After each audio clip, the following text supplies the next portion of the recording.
నేను నిన్న చెప్పిన ఇద్దరు పేర్లు పని కట్టుకొని నా మీద దుష్ప్రచారం చేసిండ్రు. నేనేమైనా తప్పు మాట్లాడినా? బీఆర్ఎస్ పార్టీ వ్యతిరేకమా సామాజిక తెలంగాణ నినాదానికి?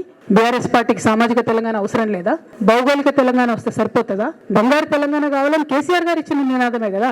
బంగారు తెలంగాణ అంటే ఏంది? హరీష్ రావు ఇంట్లో బంగారం ఉంటే, సంతోష్ రావు ఇంట్లో బంగారం ఉంటే బంగారు తెలంగాణ అవుతుందా? కాదు కదా. ప్రతి ఒక్క సమాజం బాగుంటేనే బంగారు తెలంగాణ అవుతుంది. నేను అదే కదా మాట్లాడినా. దానికి ఇష్టం వచ్చినట్టు నా మీద స్టోరీ లేపిస్తే నేను భవన్లో పోయి కూర్చొని బాజాప్తా, ఎక్కడో కాదు, బయట ప్రెస్ మీట్ పెట్టలేదు, ఏ ప్రెస్ క్లబ్లో పెట్టలేదు, డైరెక్ట్గా తెలంగాణ భవన్, నా ఆఫీస్ అండి, నా పార్టీ భవన్లో పోయి కూర్చొని నేనేం చెప్పినా, నా మీద కుట్రలు జరుగుతున్నది, నా మీద విష ప్రచారం జరుగుతున్నది అని చెప్పిన. నేను రామన్నను బుజ్జగించి గడ్డం పట్టుకొని అడుగుతా ఉన్నా, అని నీ చెల్లెని, ఒక మహిళా ఎమ్మెల్సీని మన పార్టీ ఆఫీస్లో కూర్చొని నా మీద కుట్రలు జరుగుతున్నాను నేనంటే మీరు వర్కింగ్ ప్రెసిడెంట్గా ఉన్నారన్నా ఫోన్ చేయరన్నా? నాకు ఏమేమి బేట ఎందుకు బాధపడుతున్నావు అని ఫోన్ చేయరా? ఇది ఎప్పుడు జరిగిన ఇన్సిడెంట్? లేక లీక్ కాకముందు, నేను నా కొడుకు గ్రాడ్యుయేషన్కి అమెరికా పోకముందు, అంతకుముందే. మరి మీరు వర్కింగ్ ప్రెసిడెంట్ కదన్నా, నేను పార్టీ ఎమ్మెల్సీని కదా. చెల్లెలు అన్న బంధుత్వాలు పక్కన పెడదాం ఒక్క నిమిషం. ప్రొఫెషనల్ సెటప్లో ఒక పొలిటికల్ పార్టీలో ఒక మహిళా ఎమ్మెల్సీ భవన్లో కూర్చొని నా మీద కుట్రలు జరుగుతున్నాయంటే మీరు మాట్లాడిండ్రా అన్న? 103 రోజులు అయిపోయిందన్న ఏళ్ళకి ఒక్క మాట మాట్లాడిండ్రా? కేసీఆర్ గారు దగ్గర నుంచి కమ్యూనికేషన్ రావాలని నేను ఎక్స్పెక్ట్ చేయలే. వారు పెద్దవారు, వారికి అనేకమైన పనులు ఉంటాయి. మొత్తం పార్టీని ఇప్పుడు పునర్నిర్మించుకోవాల్సిన అవసరం ఉంది.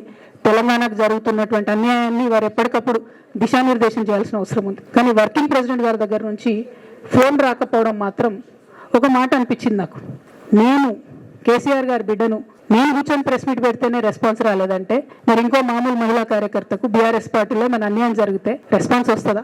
నాకైతే అనిపించలేదు, వస్తుందేమో నాకు తెలియదు. కానీ నేను ఒక మాటకి నాకు సంతోషం అనిపించింది. నాకు నోటీస్ రాగానే అక్కడ మహిళా ఎమ్మెల్సీలు కూర్చొని, మహిళలందరినీ కూర్చొని, ఫస్ట్ టైం అనుకుంటా భవన్లో 5 మహిళలు కూర్చొని ఇండిపెండెంట్గా ప్రెస్ మీట్ మాట్లాడారు. చాలా సంతోషం. ఇటువంటి అంతర్గత ప్రజాస్వామ్యం రావాలని నేను కోరుకున్నా. మహిళలకు, ఎస్సీలకు, ఎస్టీలకు, బహుజనులకు కోటరీల అడ్డంకులు లేకుండా యాక్సెస్ రావాలి.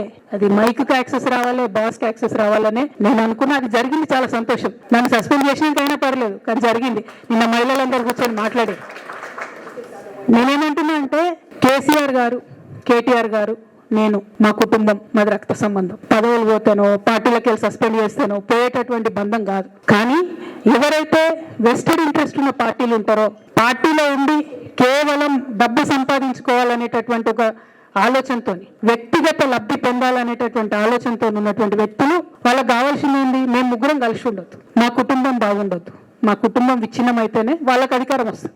దాంట్లో భాగంగా ఇవాళ మొదటి స్టెప్ నన్ను బయటేసిరు పార్టీలకు వెళ్ళి. అది ఇక్కడితో ఆగదు. నేను గౌరవనీయులు పెద్దలు దౌర సమానులు కేసీఆర్ గారిని విజ్ఞప్తి చేస్తా ఉన్నా, మీకు ఒక సూచన చేస్తా ఉన్నా. దయచేసి మీ చుట్టూ ఏం జరుగుతున్నదో ఒకసారి చూసుకోండి నాన్న. నన్ను వల్ల బయటకు పంపొచ్చు, నేను మీలాగా స్ట్రైట్ ఫార్వర్డ్ ఉంటా, నిజాలు మాట్లాడతా. నేను ఉద్యమం నేపథ్యం నుండి వచ్చిన కాబట్టి నాగ్గా ఉన్నది లేనట్టుగా, లేనిది ఉన్నట్టుగా, మోసం చేయాలని చెప్పి, ఇంకోటి చేయాలని చెప్పి మాట్లాడను. స్ట్రైట్ ఫార్వర్డ్ ఇష్యూస్ మాట్లాడతా కాబట్టి నన్ను వల్ల బలి చేసిండ్రు, పర్వాలే. కానీ రేపటి నాడు ఇదే ప్రమాదం రామన్నకు కూడా పొంచుంది, రేపటి నాడు ఇదే ప్రమాదం మీకు కూడా పొంచుంది. అల్టిమేట్గా బీఆర్ఎస్ పార్టీని హస్తగతం చేసుకోవడానికి జరుగుతున్నటువంటి కుట్రలో భాగంగానే ఇవాళ నన్ను ఎలిమినేట్ చేయడం జరిగింది. నేను ఇవాళ ఓపెన్గా అడుగుతా ఉన్నాను, హరీష్ రావు గారికి నేను సూటి ప్రశ్న వేస్తున్నా, ఈ రాష్ట్ర ముఖ్యమంత్రి రేవంత్ రెడ్డి గారు కూడా నేను సూటి ప్రశ్న వేస్తున్నా. నా మీద కుట్రలు ఎప్పటి నుండి ప్రారంభమైనాయి? ఎప్పుడైతే హరీష్ రావు గారు, రేవంత్ రెడ్డి గారు ఒకే ఫ్లైట్లో హైదరాబాద్ నుండి ఢిల్లీకో, ఢిల్లీ నుండి హైదరాబాద్లో ఒకే ఫ్లైట్లో వాళ్ళిద్దరు ప్రయాణం చేసి వచ్చినప్పుడు హరీష్ రావు గారు, రేవంత్ రెడ్డి గారు కాలు పట్టుకొని సరెండర్ అయినాక ఈ కుట్రలు స్టార్ట్ అయినాయి. నా మీద ఈ స్టోరీలు స్టార్ట్ అయినాయి. మా కుటుంబాన్ని విడగొట్టాలనేటటువంటి కుట్ర స్టార్ట్ అయింది. నేను ఛాలెంజ్ చేస్తా ఉన్నా, రేవంత్ రెడ్డి గారు మీరు చెప్పండి, ఆ ప్రయాణం జరిగిందా జరగలేదా? హరీష్ రావు గారు మీరు చెప్పండి, ఒకే ఫ్లైట్లో మీరు రేవంత్ రెడ్డి గారితో కలిసి వచ్చిండ్రా రాలేదా? ఆ తర్వాత నుండి నా మీద ఈ కుట్రలు జరుగుతున్నాయా లేదా?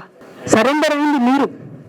ప్రతి ఒక్క విషయంలో దాదాపు ఒక 7-8 ఇష్యూస్ ఉన్నాయి, ఇన్సిడెంట్స్ ఉన్నాయండి.